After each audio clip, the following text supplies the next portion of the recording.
বন্ধন bank এই বন্ধন বেংকৰ বাবে সলনি হল ভাস্কৰ মেধিৰ ভাগ্য। অৰ্থৰ অভাৱত ব্যৱসায় কৰিব নোৱাৰা সকলক সকাহ প্ৰদান বন্ধন বেংকৰ হাজোৰ ৰামদিয়াৰ ভাস্কৰ মেধি নামৰ ব্যক্তিগৰাকীৰ ভাগ্য সলালে এই বন্ধন বেংক। বন্ধন বেংকে কেনেধৰণে ভাগ্য সলালে সবিশেষ আপোনালোকক জনাব বিচাৰিছো। বন্ধন বেংকৰ বাবে সলনি হল ভাস্কৰ মেধিৰ ভাগ্য। অৰ্থৰ অভাৱত ব্যৱসায় কৰিব নোৱাৰা সকলক সকাহ প্ৰদান বন্ধন বেংকৰ। হাজোৰ ৰামদিয়াৰ ভাস্কৰ মেধিৰ ভাগ্য সলালে বন্ধন বেংকে। বন্ধন বেংকৰ পৰা ঋণ লৈ আৰম্ভ কৰা ব্যৱসায়েৰে স্বাৱলম্বী আজি ভাস্কৰ মেধি। নিজেই স্বাৱলম্বী হোৱাৰ লগতে 14খন তাঁতশাল পাতি আন 14জন লোককো কৰ্মসংস্থাপন দিছে ভাস্কৰ মেধিয়ে।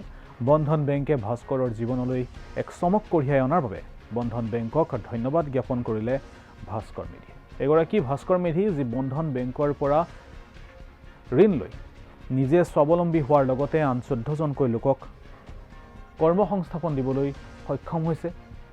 বন্ধন বেংকৰ পৰা ঋণ লৈ ব্যৱসায় আৰম্ভ কৰিছিল ভাস্কৰ মেধিয়ে আৰু নিজেই স্বাৱলম্বী হোৱাৰ লগতে 14খনকৈ তাঁতশাল পাতি আন 14জন লোককো এনেদৰে কৰ্মসংস্থাপনৰ ব্যৱস্থা কৰি দিছে ভাস্কৰ মেধি নামৰ এগৰাকী ব্যক্তি। হাজোৰ ৰামদিয়াৰ ভাস্কৰ মেধিৰ ভাগ্য সলনি কৰিলে বন্ধন বেংকে। অৰ্থৰ অভাৱত যিসকল লোকে ব্যৱসায় বাণিজ্য কৰিবলৈ মন মেলিব নোৱাৰে তেনে লোকসকলক সকাহ প্ৰদান কৰি আহিছে বন্ধন বেংকে আৰু তাৰে এক উদাহৰণ হৈছে হাজোৰ ৰামদিয়াৰ এগৰাকী ভাস্কৰ মেধি।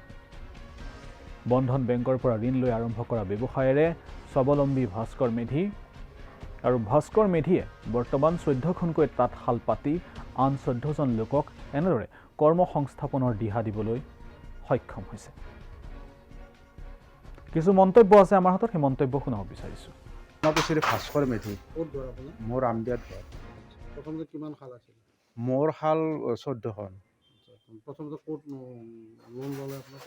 মই বন্ধন বেংকত 1 লাখ টকা ল'লোঁ আৰু এইবাৰ মই 2 লাখ টকা লৈছোঁ। 2 লাখ টকা লোৱাৰ পিছত আপোনাৰ লাভ হৈছেনে? লছ হোৱা নাই, লাভেই হৈছে। হয়। বন্ধন বেংকে আপোনাক সহায় কৰিছে যথেষ্ট? সহায় কৰিছে। বন্ধন বেংকক ধন্যবাদ দিব। বন্ধন বেংকক ধন্যবাদ। কি কাপোৰ আপুনি বিক্ৰী কৰে? এতিয়া মই কাপোৰ জেনেৰেল বনাই আছোঁ, বেডশ্বীট বনাই আছোঁ আৰু বিয়াৰ মেইন ছেট এইবিলাক বনাই আছোঁ। বিক্ৰী হয় পূৰা ভাল? বিক্ৰী হয়। মানে আপুনি ক'ব বিচাৰিছে যে বন্ধন বেংকত লোন লোৱাৰ পৰা আপোনাৰ যথেষ্ট সুবিধা হৈছে। সুবিধা হৈছে। ক'ত লৈছিল লোন? মই এইটো হাজো বন্ধন বেংক। হাজো বন্ধন বেংক। টোটেল কিমান লোন আছে আপোনাৰ? এতিয়া মই টোটেল আজি এসপ্তাহ 10 দিনমান 2 লাখ টকা লৈছিলোঁ আৰু আগত 1 লাখ টকা লৈছোঁ। আগৰ 1 লাখ টকাটো মৰিছে ঋণটো। নেক্সট বন্ধন বেংকে মোক আকৌ 2 লাখ টকা ঋণ দিছে। তেওঁলোকে সুবিধা কৰি দিছে। মেনেজাৰসকল আহেনে আপোনালোকৰ ঘৰত কেতিয়াবা? কেতিয়াবা আহে, চোৱা চিতা কাৰণে। এই ক্ষেত্ৰত বন্ধন বেংকক ধন্যবাদ দিব। বন্ধন বেংকক ধন্যবাদ।